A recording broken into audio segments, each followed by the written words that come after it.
hkjc.com is an essential tool in my race day preparation, whether you want racing news, horse profile, Jaguar, Speed Pro, race replay,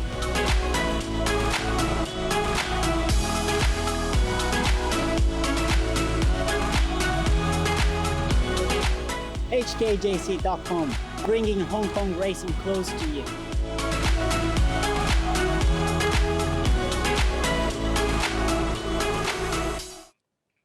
It's incredible the vast amount of information that is available via the Hong Kong Jockey Club website across all aspects of racing here in Hong Kong. This weekend, though, for the one and only time, we've got a Sunday afternoon meeting at Happy Valley. To tell us more about what that city track is like, let's go to Andrew Jeune, who caught up with the tracks team there.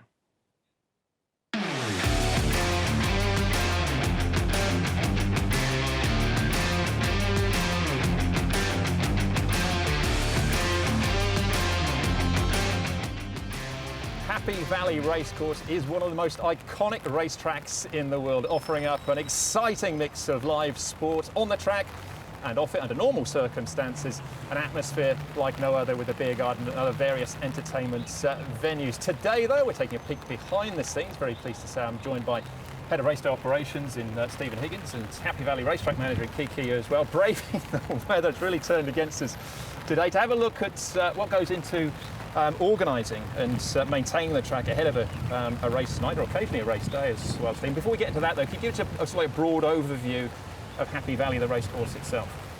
Yeah, I mean, Happy Valley's been here for over 100 years.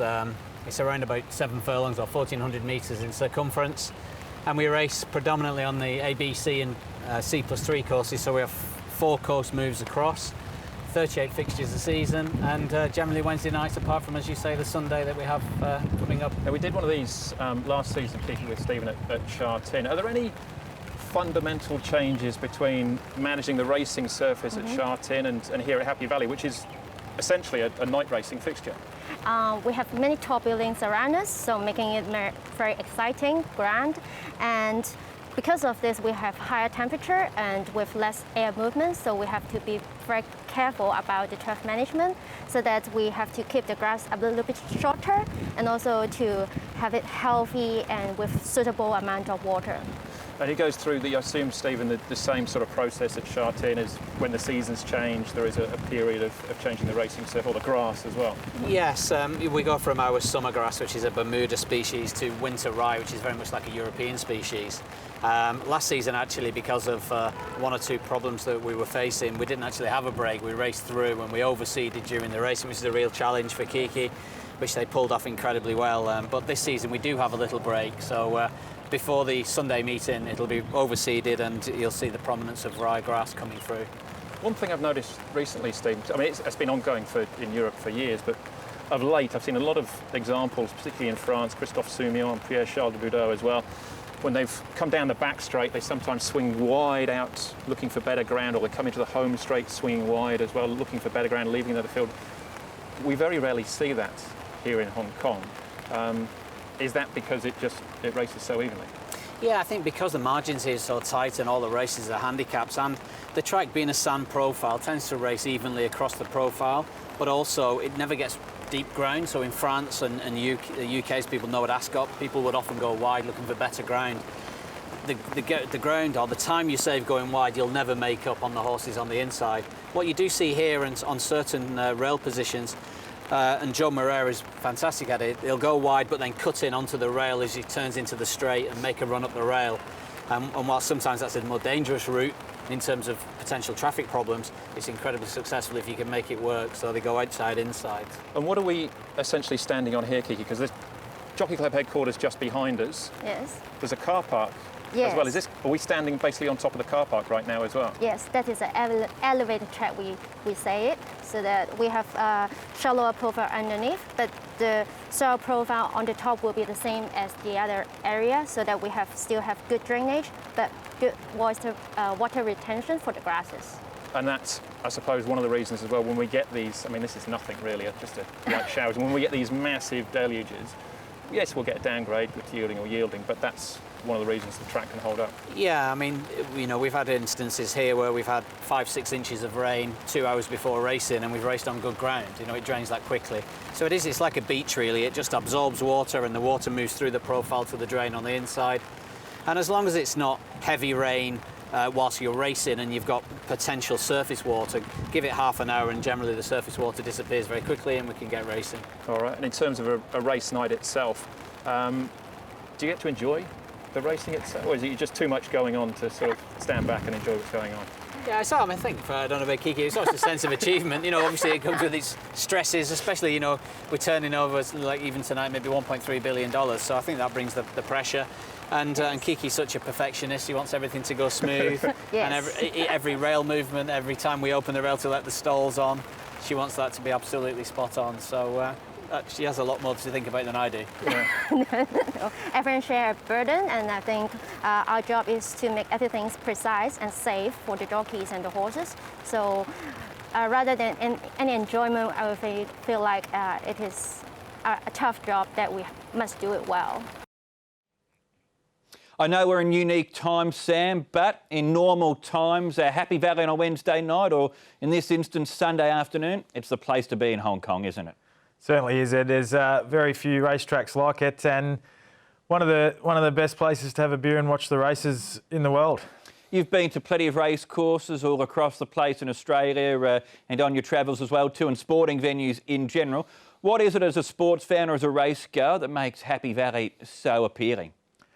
I think there's a number of things. Obviously the setting, right in the middle of the city, with all the big buildings around, and to think there's a racetrack amongst all of that, and that Hong Kong's been able to maintain that when a lot of cities are moving big sporting facilities out of cities is just amazing, and just the ease of the whole experience, being able to jump on the tram, roll into the racetrack, wander into the beer garden, and basically stand like you're in someone's backyard, but you've got the races live right there is an experience like no other.